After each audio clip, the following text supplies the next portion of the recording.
Oh, that shot. Okay, I didn't know. All I have to do is just hit the button and it's gone. Yeah, there's nothing you can do about that. As he dodges it. Oh, nope. Welcome back to the channel, everybody. I know I said that was going to be my last dev server video, but yeah, no, I got this idea in my brain that I was like, oh, well, the AIM-9X is working. I actually know of a way that we can test this. And I was like, what if we just, hover a Harrier right next to it? Because then essentially it'll be from a, a zero-speed launch. It'll at least give us a chance to compare it to the AIM-9M, because we do know that the AIM-9M is a particularly long-range air-to-air missile. It's it's the longest-range, short-range air-to-air missile as far as I'm aware. But things like the R-27 obviously outrange it. But basically what I have here today is some footage of us doing the test, and then I'm going to do a little breakdown, and then stick around at the end. We do a little real-time visualization of what's going on with the missile and how fast it's actually traveling. It's ridiculous. And make sure you guys subscribe, because we will be doing a more comprehensive missile testing video with the AIM-120Cs and whatnot when the patch goes live. That way we get some finalized results and we make sure everything's going to stay the same. And, like the video, because, put effort into it. And thank you to channel members. You guys are the best. Now let's get into the gameplay. You ready to pitch up? 3, 2, 1, and shoot.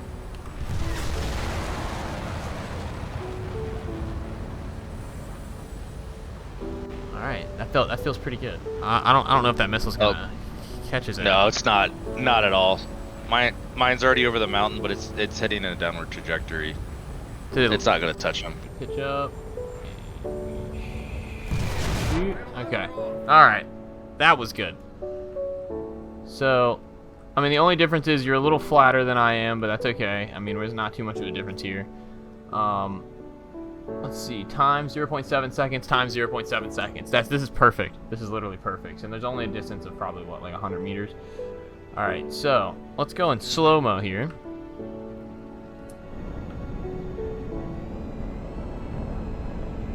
So the 9X is taking a more upward trajectory and has a little more speed. So I'm going to guess that rocket motor is a little stronger on the 9X, which would make sense. Mach 1.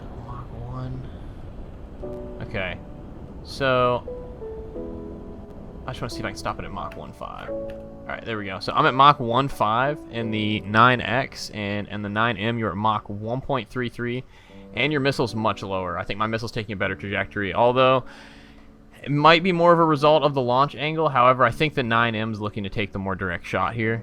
But yeah, I mean, even with that considered, it's not like the altitude's enough to make a difference in the speed or anything. So that's just pure thrust. 200 kilometers an hour difference in the speed, almost exactly. So, there we go. Let it go here. You just hit Mach 1.5 there. I mean, these things are moving pretty fast, but I don't think they're going to get up to that high of a Mach number here. So Mach 2.21 is what I saw, but that's pretty much the max speed.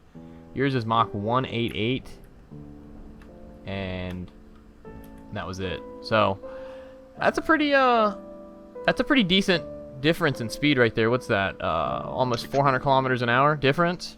Yeah. And then we're just gonna follow these in here.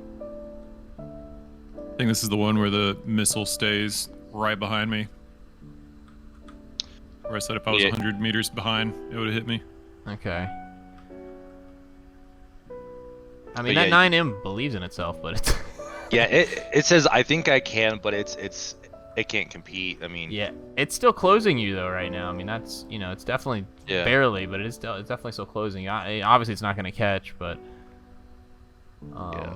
Basically 1.0 right there on the Mach. You're still screaming. Yeah, that thing's still ripping through the sky. I mean, obviously maneuvering would take care of this missile pretty easily, and I mean, maybe even some flares, although the 9X is not going to be that flareable.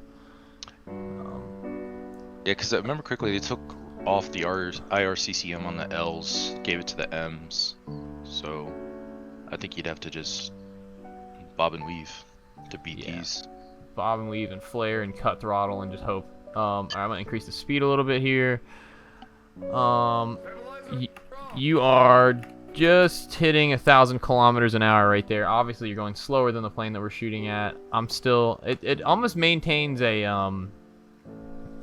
300 to 400 kilometer an hour a gap over your missile. So still, I'm technically closing in on the plane here.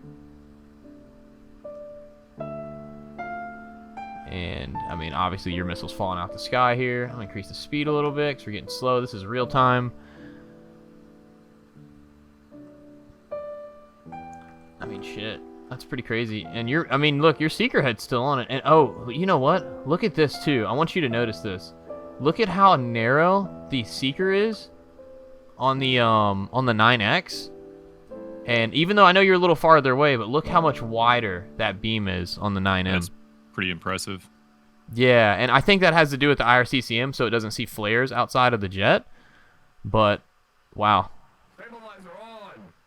You can say the 9X is locked in. Oh, shit. Is that missile going to try to hit you, bro? It doesn't have, like, it really can't use, like, thrust vectoring or anything at this point, but... Just regular vectoring. Yeah, well, I said, never mind. I'll call it if you got them locked. Let me know when you're good. I got it. Alright, get ready. 3, 2, 1, shoot. Oh, that's good. That was a good, that was good. I feel like there's missiles left at the same time.